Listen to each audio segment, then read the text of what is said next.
And then with Law, he's terrified of drag queens. Whereas designers, I think he could feel like he can push us around. Why do you feel that way? Girl, drag queens are powerful, they're crazy, and sometimes they have better hairlines. Oh my God, you leave his hairline alone!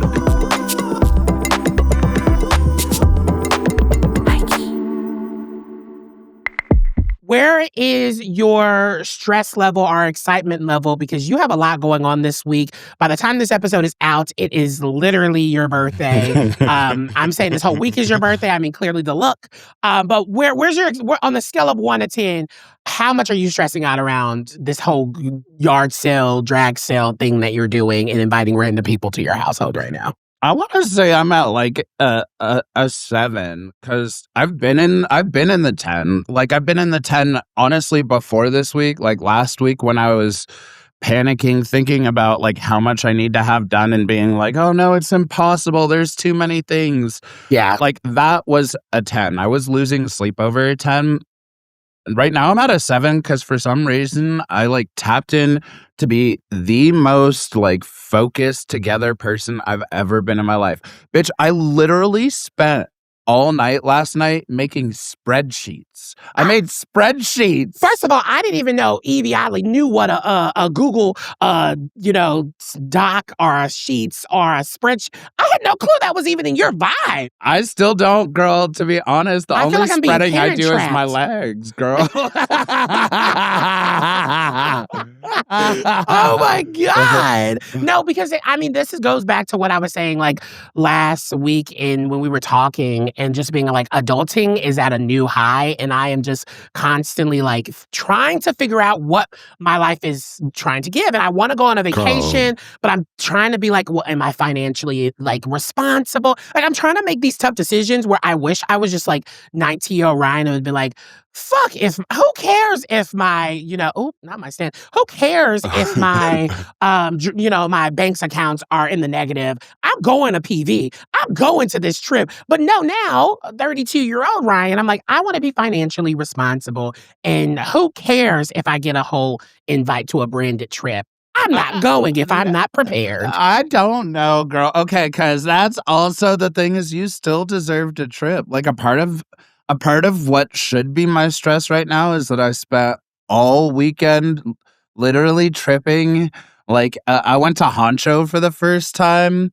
Oh, what's Honcho? It's this big queer camp out somewhere in Pennsylvania. In the middle of nowhere, probably where Get Out took place. Exactly. Well, no. Because Get Out, they had mowed lawns and shit. Out here, it was like wild. It was literally just a bunch of queers in the woods.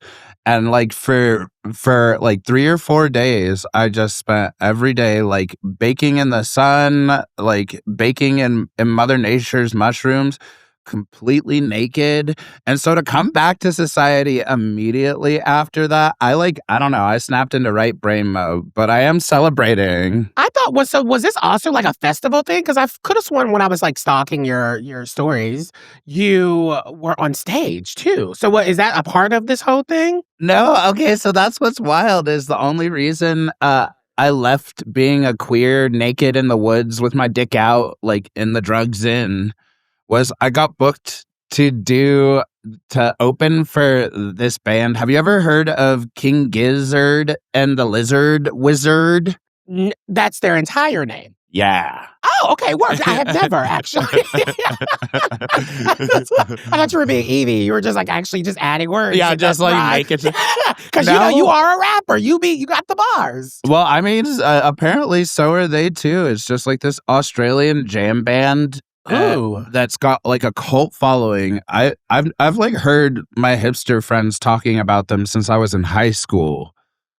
Work. So they've been out that long. So this is kind of like a dream that you got to open up for them in some ways. They asked you. Yeah, it was really dope. And I think the strangest thing about it though was that was also in nature. So bitch, I like was a queer in nature, camping in the woods, no rules, willy out, and then immediately had to go back into society, like for one day. The willy had to go back in. I was crying, putting pants on, being like, I'm going to the airport and I'm still on mushrooms.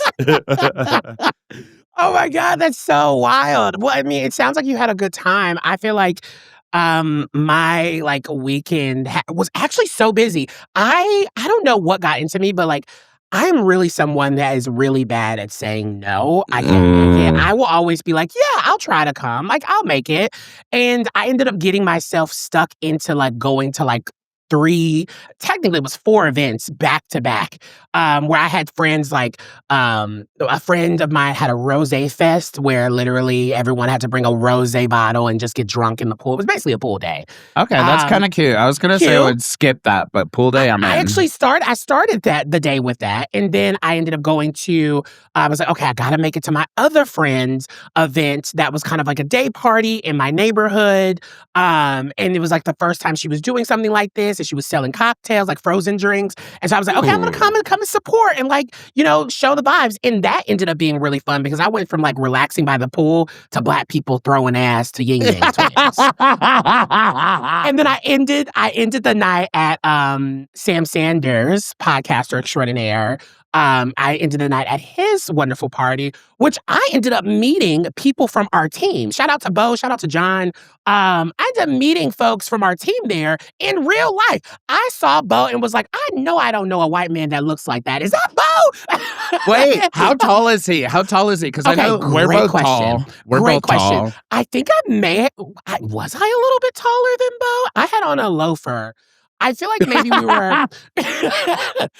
maybe we were like same height. But Bo doesn't give like short king energy.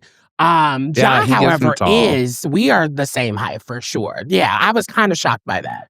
Well, we are just a podcast full of tall people, which is actually kind of perfect because even our guest today, I was expecting to be around our height. And then when I met them for the first time, it was like the first time I ever had to look up in my life for a reason that wasn't sucking dick. Wait, so she's taller than you because you're taller than me. I know we're all like tall, but like you're for sure taller than me. That means she has to be a good like 6'5", 6'7". Yeah, she definitely is. She like at least comes up to RuPaul's kneecaps level, which is crazy because that's like Dave and Goliath level. Well, I'm so excited to bring in our guest on the show today. Now, y'all might know her as Utica from RuPaul's Drag Race, or you may be getting to know her as Ethan from Project Runway. Can we please bring the icon, the legend, Utica in? It's happening. What is going on? Okay, it's real. Oh my God. Bitch amongst bitches. Hi. First of all, you don't look as tall right now. Maybe it's I was going to say you look great, but that's only because I can't see you, bitch. Okay, mama. We're starting this out right. Can't wait. Utica, it's so nice to meet you. I know you and Yvie have like met, of course, because y'all are Drag Race sisters, but I am such a fan. I want to get that out there. You are just so talented and so incredible. And I think for me, when I was like, what am I going to ask Utica first? And I was like, I kind of just want to get to know, Ethan or Utica, whoever. I think the names will be interchangeable in this conversation for sure. But Utica, how would your best friend describe you? Oh, they describe me? Yes. I would say that my friends would describe me as a warm campfire. But they put a lot of those little snakes in there that when you like, what I'm talking about? Or like the little fireworks. The fireworks snakes that are coal. Yeah. Or, and they just get your hands dirty and stain your sidewalk. I've never heard of these things. What are they? The little fireworks snakes? So yeah, I've never heard. I was like, the only thing that comes to like firesides is marshmallows. I would say that my entity is very safe. It's very warm. It's very like, a place where you can come to that is just cozy, but it's fun. And like, it's fun. But yeah. But also, if you touch, you might get burned. If you buck it up, you might get, the other side of Utica. I can be spicy. I know you grew up, and especially I remember on Drag Race, it's sort of being a part of your storyline. of like, you grew up very religious. And now I feel like you kind of I've heard you describe yourself as this party girl. How have you balanced your strong sense of faith with, this fun, joyful energy that comes with like partying and who you are now? Like, do you still think are you still spiritual in a way? So when I went on the show, I was balancing like having a really positive religious experience, good people, good community. Of course, it has its naivete of how the world really works. And I think I really wanted to be able to like try to mix the two together. I'm a Gemini. I'm like very, like the dichotomy I think is there and it can be powerful. And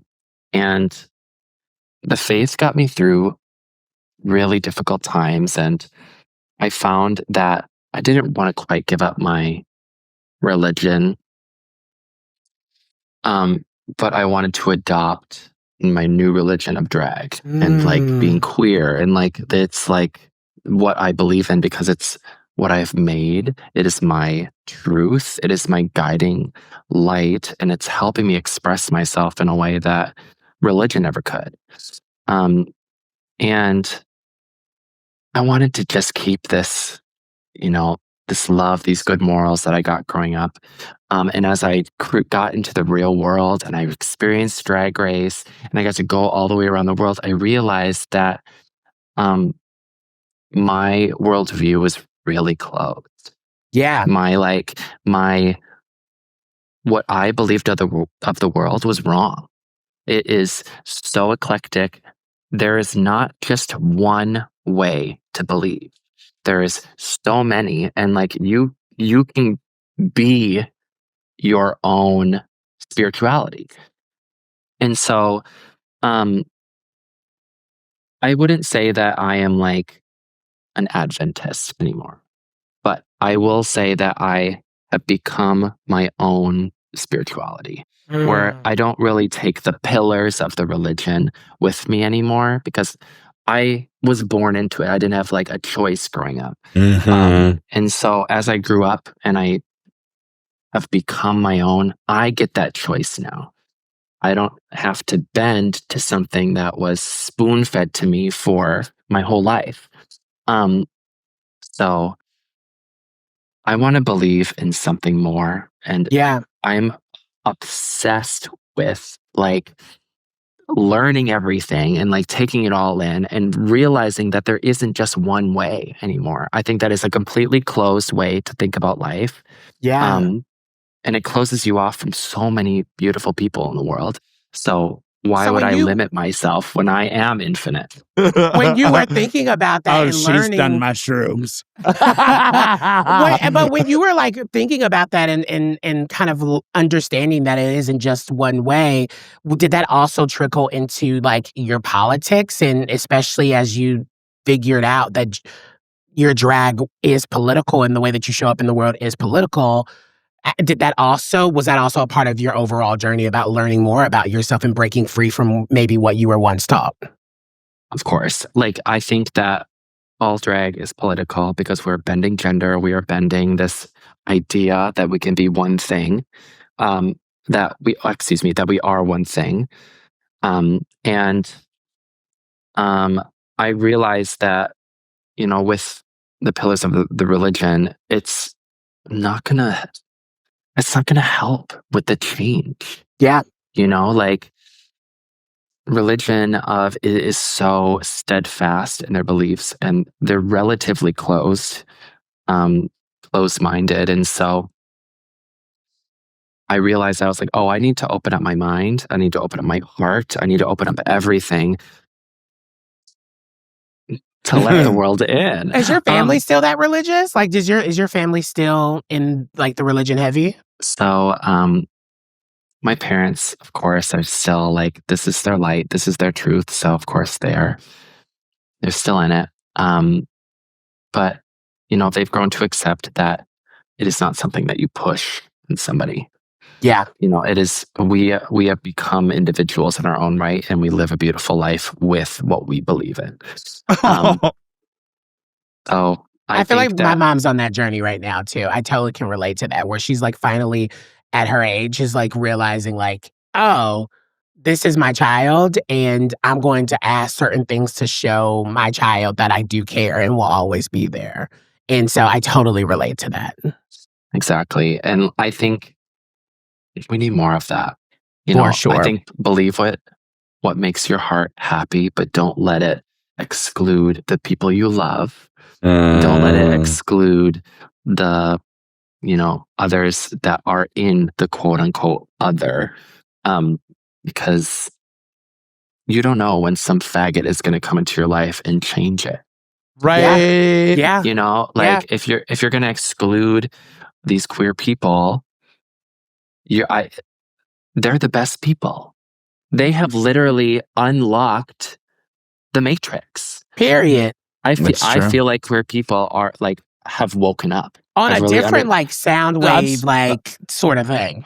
That's what I felt. That's what I was feeling all weekend in the woods, just like running around and being like, why are we like wearing this makeup and like just expressing ourselves and having fun and connecting and being sexual and being deviant. And I was like, oh yeah, that's right. Because we realized that we're allowed to do all of this shit and that the Matrix itself is like the society we've built, is all the rules that told us we weren't allowed to be these things. And not getting caught up in the Matrix and like replicating it in our own queerness, right? Mm-hmm. I think sometimes we see that and it was like, well, queerness is supposed to be a freedom. Why are we trying to like continue the binary or continue all of these things that just feel so restrictive to everything that we ran away from or decided we were no longer going to take part in? And so, yeah, it's really, really interesting. And I've always loved seeing the way that you have, I guess, navigated through your queerness and your spirituality, because it often feels like, the thing that you shouldn't talk about. Mm-hmm. No, it really does. What's crazy is I think that queer people are what the world has said is unnatural. We are proving that it is natural and that it has always been natural, but somehow the world got this idea that we are demonized for being unnatural. So, like, it's cool to be able to take back that power, Let the freaks reign, because there are 8 billion of us on this planet, even if half of us don't realize it yet. HighKey. What kind of made you even go back to TV? Like, were you just hungry to get back into the do you just hate yourself? Like, what made you say yes? Well, listen, so, I was in like the COVID season of Drag Race. So it was its own like entity, its own like little bit of crazy. And we had to like quarantine for 2 weeks. It was insane. It was so strict. And I think it was like a really special. It felt a really unique season, And so I got my jump on this business like in COVID, which is insane. But after the show, I still got connected with being involved with the show by making stuff for the runways and the girls. Of course. Still being involved. And, before doing drag, I was always like behind the scenes, making stuff for theater and like always just being a supporter of the arts. And so I think it was my version of not only putting my, face out there with performing, but also still be a part of this amazing queer TV show that we're a part of. And I noticed that I was just getting a lot of attention for the stuff I was making, right? And then my whole scene on the internet. Yes, let's talk about your hole for a second. It's equally talented, baby. But I just kept getting so many like lovely words and getting lots of just positivity over this stuff. And I think that Project Runway was, it has been on our radars for a long time. It's like we are a part of the queer TV show of the world. Yeah. And this is the fashion TV show of the world. Like, it's the one, right? So I am trying to set myself up for the rest of my life of being a really like a maker, and I realized that I think that this bridge needs to happen. And I'm gagged that this has not happened before. Project Runway, of course, in like season 5 had RuPaul come on it with a bunch of queens. And don't discount Mother Rue's crunchiest daytime face ever. That was iconic. Girl, a white shirt, red beads, and a busted wig. Let's go. I'm like, that couldn't have been her first crunchy. Like, look, I mean, she was on the video reading Joy Behar. No, it's just like one of my favorite. But yes, I please continue to talk about how you're actually bridging the gap. I mean, if RuPaul can sit in a chair and tell if things look good or look bad, and that is bridging the gap, then I can fucking go on this show and tear it up as a contestant. Absolutely. And that so you're doing. So you have been so far. I don't know how this goes. I didn't get on the Reddit. I'm gonna toot my own horn, but I feel like I'm doing an amazing job. Toot. I think that I am a really good representation for drag and the bridge between drag and fashion. Because at the end of the day, drag inspires fashion. So I'm there to put a fresh spin on everything. And I think that this is finally the chance for these shows to open up the doors to incredible fashion drag people in the world. Like, not only queens that make beautiful things, but also the people that work behind the scenes for Drag Race. Girl, like, some of the for living through Project Runway, I know that some of these like main stage fashion designers could fucking tear up this competition. Yeah, tear it up. Right. Let's make Project Runway less about like the boring fashion and like more loud and crazy and like. But that's the thing. There's always been tension, and I think you being on the show this season, we're actually seeing that a little bit more, where there's some tension between the line between drag and traditional fashion and mainstream fashion, right? And I wonder, going into that space, especially when I'm assuming producers had you show up at Utica as times. I'm wondering, were you expecting that tension between drag and what is perceived as traditional or mainstream fashion? Were you expecting that? Of course. They cast a drag queen, and that is the talking point. Yeah. But I think I've been doing a good job in finding that sophistication, the grandness, but also have a sense of ease to it. I think if all that I have to do is dumb it down to their sentiments, then I'm in a really good spot. But I'm used to creating things that are really loud and have like a impact, right? And because that's what, Drag Race is all about. Drag, it's all about that show, and this like these pieces live in this world where they're telling a very pinpointed story in a very short amount of time, right?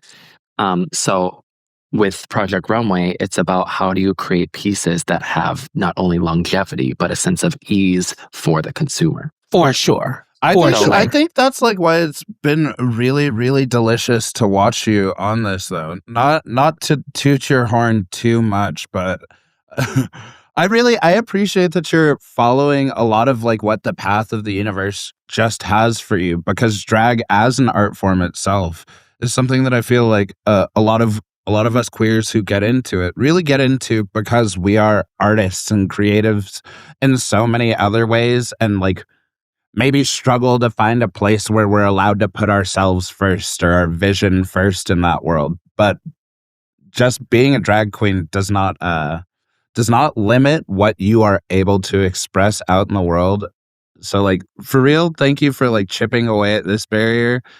As like a fan of both your work on Drag Race and so far your work on Project Runway, like it's kind of amazing to see another queer out there living childhood dreams I was way too lazy to achieve. And that's what I love about you. You are real about the shit. You're like, I am very much self-aware of my laziness. Yeah, I will sew one amazing outfit once and then be like, that should count forever.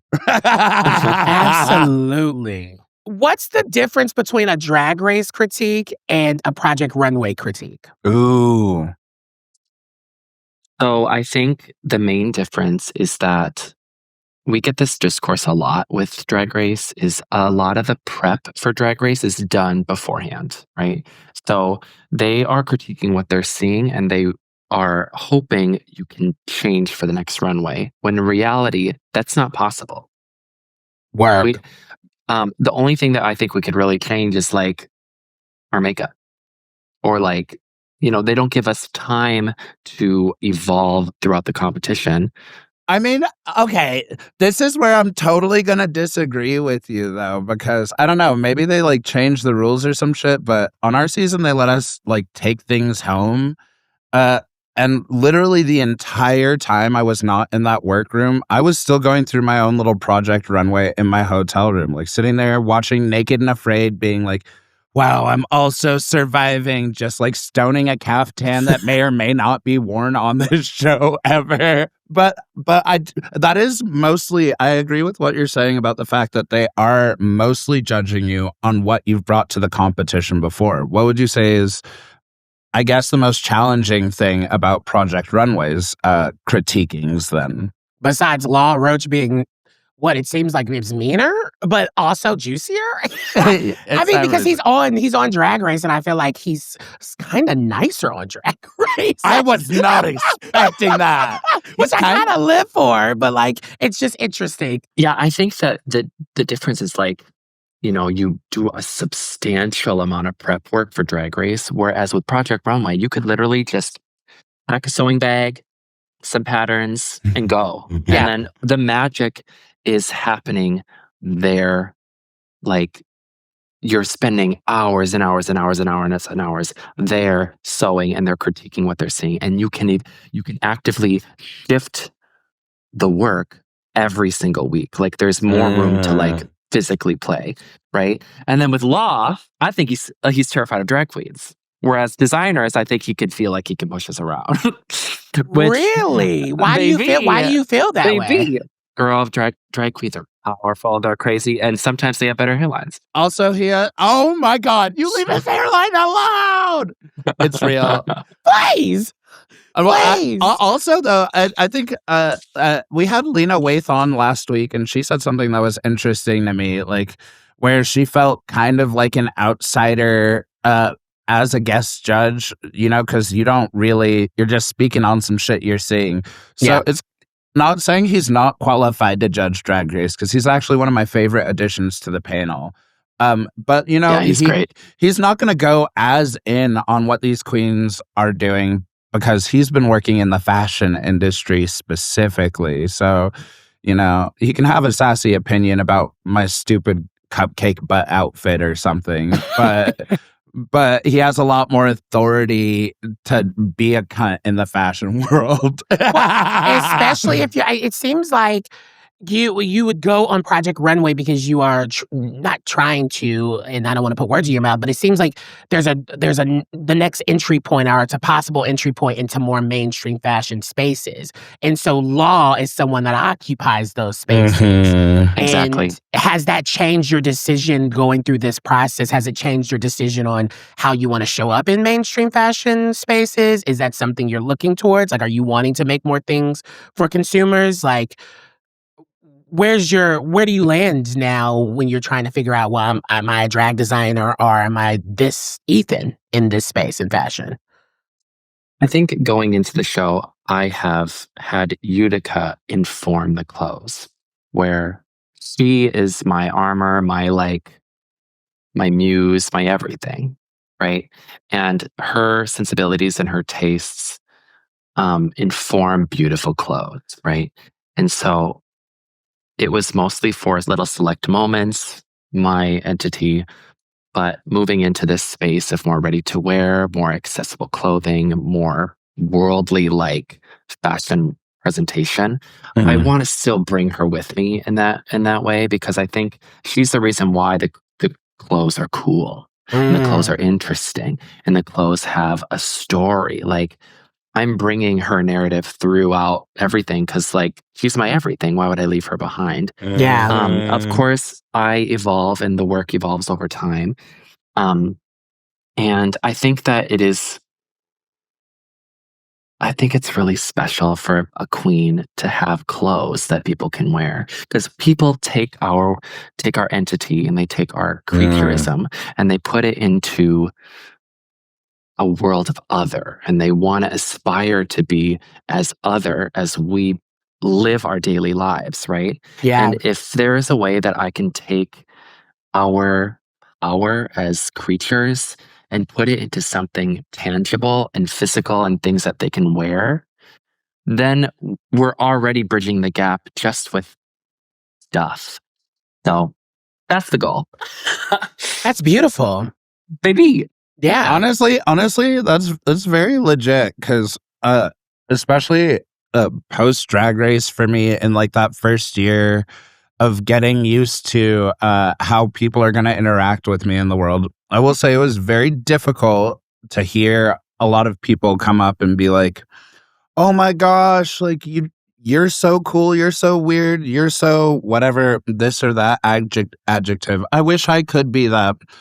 I was always so frustrated with the "I wish," because I was like, drag, at least for me, is what showed me that I have the power to do all the I wishes I ever wanted. And my goal in getting on Drag Race like was really trying to show people, specifically in Denver, but show people that like you can push boundaries, you can go hard, you can like chase things, and you can literally make the world a more beautiful, interesting, weird, freaky, fucked up place. I just want to say, like, thank you for taking that power to do it elsewhere, and also in person. You are a very weird human. I am. Girl, I think that's why we get along so well. Like, I feel like I'm very well spoken, but I'm like popcorn that has Skittles and chili peppers in it. Well, you know what always reminds me? Anytime your name is brought up, I always think of Bob when he's like making the Utica, boo boo, I'm weird, boo boo, like that meme that's kind of been everywhere. Like, it's so true, because it's so fabulous to see you kind of exist. Even watching you in interviews recently, as you've been doing more press for the show, I'm like, wow, she feels very like demure and like just very kind of like poised and sophisticated, when really you're like, I've seen you on shows or like however you perform and you show up in the world, and it's just like, wait, you're actually a weirdo. And it's sort of everything, because I feel like you have to sort of be a weirdo growing up in the Midwest. Yes. It's the best option. HighKey. I'm also thinking about how you said like drag inspires fashion, but I know there's always like this critique, especially when I'm thinking about Drag Race, around like queens who often recreate like fashion looks are inspired by like the Schiaparellis or like the larger fashion houses. And I always wonder, from someone like you, who is actually you create originals, are we seeing too much of the recreating of other things instead of the originality that Drag Race was like all about at one point? Hell yes, bitch. I know it wasn't for me. Your turn. I mean, it's for both of you all. You are both queens that have gone on that show, you know? I mean, like, especially from a designer, what the hell are you thinking? Yeah, I think it's tough because, you know, I have clients coming up to me and be like, I love this. It exists in the world. Could you recreate it, or can we do something? And I think that it is respectful to take inspiration, but also make it something new and different, and to let the person know who is commissioning, or, you know, who you're working for, that it's not right to copy something in entirety. And I don't think you're being a true artist if you just copy it. Yeah. And without like bringing honor to what I don't think there's a problem with like, I recreated this thing and this is what it's inspired by, I think that's respectful. It's the equivalent of tracing something, and like it is still beautiful. That is a gorgeous tracing. I'm glad you took the time to do that and all the details are right. But like, what would it be like if you put even in like one more iota of your perspective on? And that's what I really appreciate about you. Because like when you made your iconic sleeping bag dress. Oh, so good. So good. And I got the call to go back on Drag Race. I was like, I want to steal some of that silhouette, but I'm going to change it enough that nobody will ever know that this was also inspired by Utica's dress until I said it to this day on this podcast. And I'll let you fucks find out which one of those dresses was it. I actually really want to know. Oh my God, I can't wait. Just look at my All Stars package and there will be one dress that's like, oh, that's actually kind of pretty. It's that one. And it's one I made. Those are your hints. You know what's crazy about this whole thing is like, we're inspired by our peers. I think it's like one of the powers of the drag community, the queer community, the makers that create. It's really cool. Like, in order to inspire you, you inspire me to, be naked in the woods. And no. There's like there's a sense of ease that we have with our work. Yeah. And I think that it's amazing that our text, the things we speak, the things we make are, causing ripples in the community. And I think that we have tapped into our artistic flow as artists, which I think is really valuable. That is like the one piece of advice I give to aspiring artists is that you feel it. You get it in your body and there's like a flow that happens through your body. If you can cultivate that, keep it safe, treat it with care, and not let people take advantage of that because it's so precious. I think that is like us as artists, that is our superpower. Like as little kids, us wanting to be superheroes, the flow that happens, the things that come out of our hands and our mouth and the things we perform, we've cultivated ourselves to be the superheroes that we've always wanted to see when we were kids or what we want to see as adults. What do you think is actually like missing from fashion currently? I would say for me personally, I think that what's missing is like when we look online and we see fashion, there are things that are completely inaccessible. Like you look at these incredible pieces and it's like a show. It's art, like super inaccessible unless you are like absurdly rich, right? Yeah. And then fast fashion is fine. But and the stuff that is accessible is, there's a sense of ease to it, but I wouldn't say that it's inherently interesting. It has a price range because that it's not interesting. I think, you know what I mean? Like, legit. No, literally. And I think that there is just too big of a gap, right? Like, just when I think of like building for Drag Race, for example, this stuff, it's growing in expense over time. And it is one of the most feels inaccessible at this point. The things that are on Drag Race runways just feels completely inaccessible. Of course. And there's that, we could talk for hours on that conversation of like young queens just feeling like Drag Race is not even in the cards for them because it's such an expensive TV show. It is, I think one of the blessings of going on Project Runway is you can build your story if you can do it with your hands, right? If you can do it with $600 at Mood or whatever. Yeah. Expensive. It's expensive. But I think that if there is a way to bridge the gap between really, truly expressing yourself and what you can dream of that is inaccessible, if there's like a middle, I think that's what's really missing in fashion. This like middle ground, this like being able to create your to plug into your energy through the clothes, but it is accessible. And you don't have to spend like 8 trillion on it. Exactly. Like I've never been rich. I still like, it's always paycheck to paycheck, but I'm happy. Yeah. And I taught myself to create, to make, because I just have never had a lot of money. And I think I created the best version of myself I could imagine with the resources I have and continue to cultivate. But I never want to lose that sense of like,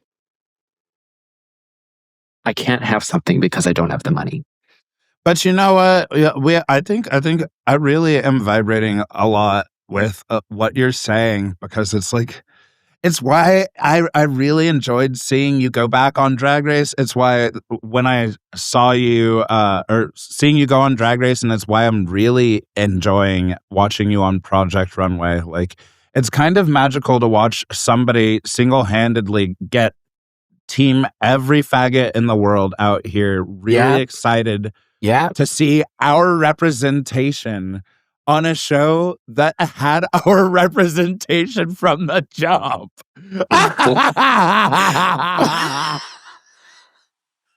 My thing is, I hope you show it. I hope this like leads to you actually having like a full-on fashion show in New York Fashion Week. I think that would be so fab. Would you do that? Yeah, look at her. Look at her. I'm not breaking any would you do NBA that? eyebrows. I would love that. That would be so fun.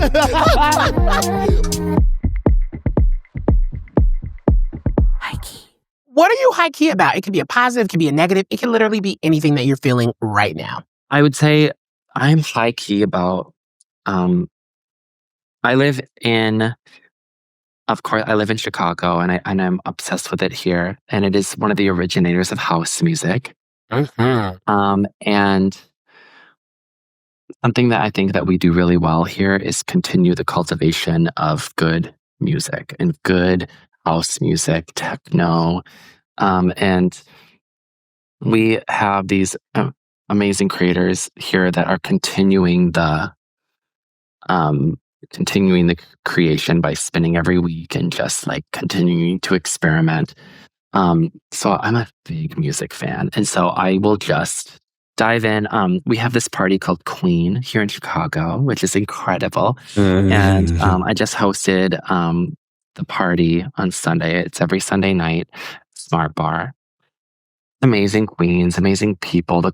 It's a big family just coming in and just coming together to have an incredible music experience. Yeah. And this is the month of like great music, like Arc, Lollapalooza, like insane stuff. So Chicago is such a hub for the music scene, when you even like the festivals and everything that kind of happens there. I guess I never put 2 and 2 together, but that's so fab. Yeah, I need a Chicago summer, if I'm being quite honest. Like, I need to experience Chicago in the summer. Mm-hmm. She's actually really nice when it's not 83 degrees below freezing. My brother and his girlfriend is like, please come out here, because they live there. And I'm like, I gotta figure that out, because I feel like I would turn it in Boys Town. Yes, you would. I would turn it. And we would treat you so right here, baby. Girl, it's true. Also, Chicago's full of sluts. Oh my God. Well, Utica, thank you so much for being on HighKey. Seriously, you are so everything. And we're so excited to see how your Project Runway journey, continues. And hopefully you'll come back on the show at anytime you literally want to. You're more than welcome. Come hang out with us. Good luck. Good luck on Project Runway. And thank you. Thanks for joining us. Like, you've made my birthday so special and so weird. I wouldn't have it any other way. Oh, I knew you were aging, and it looks good on you.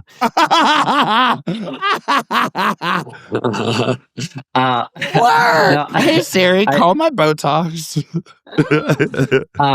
No, I love you guys so much, and thank you for having me. Such a treat. I would love to come on anytime, and thank you for following along with the journey. I really hope that this really opens up the doors for all of us. Like, I don't take this for granted. This is really a really special moment for us. And so I'm going to take it and I'm going to run with it. And I love you all so much. And thank you for so nice positive to meet energy. You. And so fab. Yes, you too. Mwah. I love you all. Oh, you're so fab. You're so fab. HighKey. All right. Oh my God. Utica was so fabulous. Welcome back, everybody. It is, of course, time for our HighKey. But first, Utica, everything. She really is. She is everything and more. And like legitimately probably one of the best people on the planet. So sorry. No, I mean, like literally, I'm like, I don't know anyone better. Honestly, she made me feel like I wasn't even as best as I could be. So, you know what? That's inspiring. I'm obsessed with her. And so we got to know what her HighKey is. But of course, you know, it's time for us. What's your HighKey of the, what are you HighKey about? What's your HighKey of the week? So in case you haven't heard me say it like 4 times on this episode already, I was in nature all weekend, and the thing I'm the most HighKey about is nudity.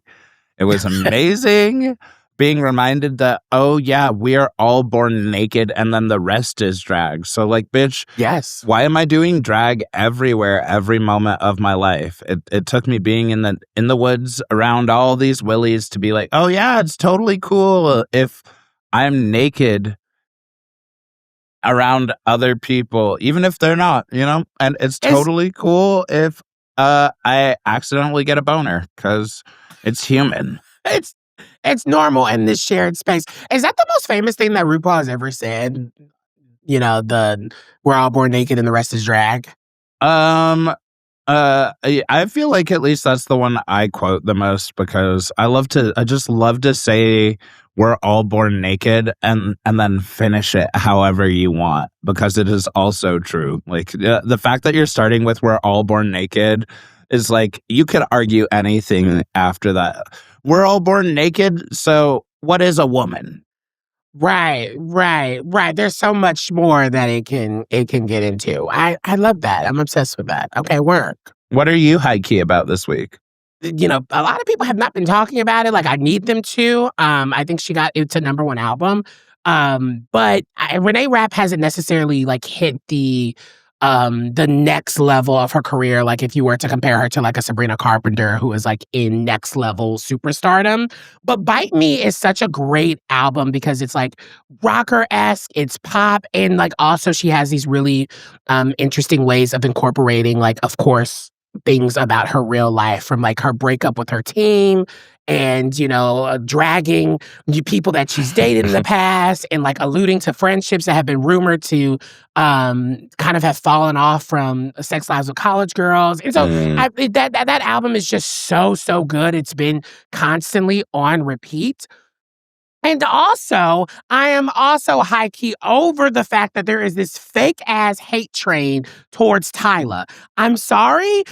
There's been a disconnect for Tyla, the artist. She's a South African artist who has kind of been trying to like break in the States. And I think she's done a really great job at what she's been able to do. However, because of some diaspora sort of wars that have gone on around the fact that she's like identified as colored, and because of where she comes from, that is just like the language that they use. It hasn't translated obviously here in the States, and so Black people are upset around like her kind of like not changing that or identifying as Black, even though like it's just a cultural thing, and it's a part of the history that has informed the reason why she and everyone else from her country use that language. Girl. And it started a complete hate train. She literally dropped an EP called WWP, and it had such low like sales. I think it had like 3,000 sales.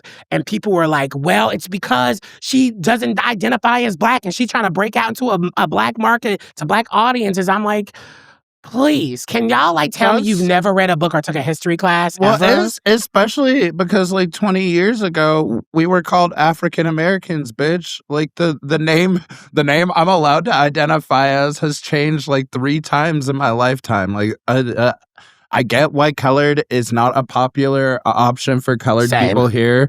Yep, no, it just doesn't feel right. No, I was gonna say no, it doesn't. And actually, and that's the thing.